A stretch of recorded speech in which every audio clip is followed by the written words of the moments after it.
Suhu udara yang panas tengah melanda sejumlah wilayah di Indonesia selama sepekan terakhir.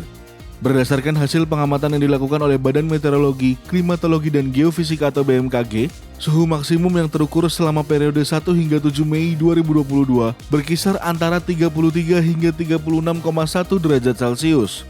Kewaspadaan kondisi suhu panas atau terik pada siang hari ini masih harus diwaspadai hingga pertengahan Mei, sebab awal musim kemarau di tahun ini diprediksi akan dimulai April hingga Juni 2022.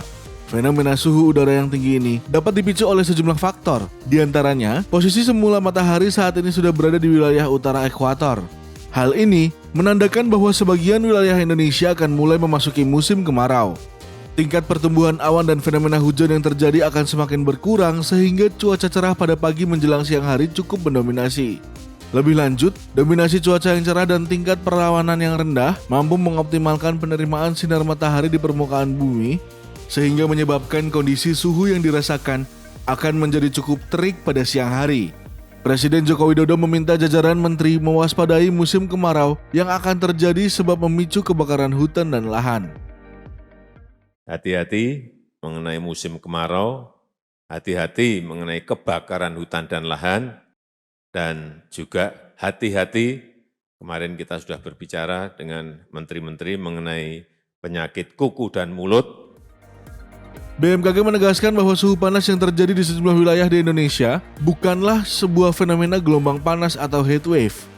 Fenomena gelombang panas biasanya terjadi di wilayah lintang menengah tinggi seperti wilayah Eropa dan Amerika Serikat. Fenomena ini sendiri dipicu oleh dinamika atmosfer di lintang menengah, sedangkan BMKG menyatakan bahwa fenomena yang terjadi di Indonesia merupakan kondisi suhu panas atau terik dalam skala variabel harian.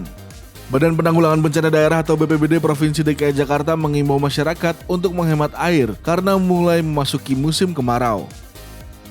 Kami mengimbau masyarakat untuk waspada dan mengajak masyarakat untuk mengantisipasinya dengan mulai melakukan penghematan air serta menjadikannya sebagai gaya hidup baru. Ancaman bencana kebakaran pada gedung dan pemukiman juga perlu kita antisipasi bersama sebagai bentuk kewaspadaan terhadap dampak kekeringan di bulan kemarau ini, kata Kepala Pelaksana BPBD DKI Jakarta Isnawa Aji.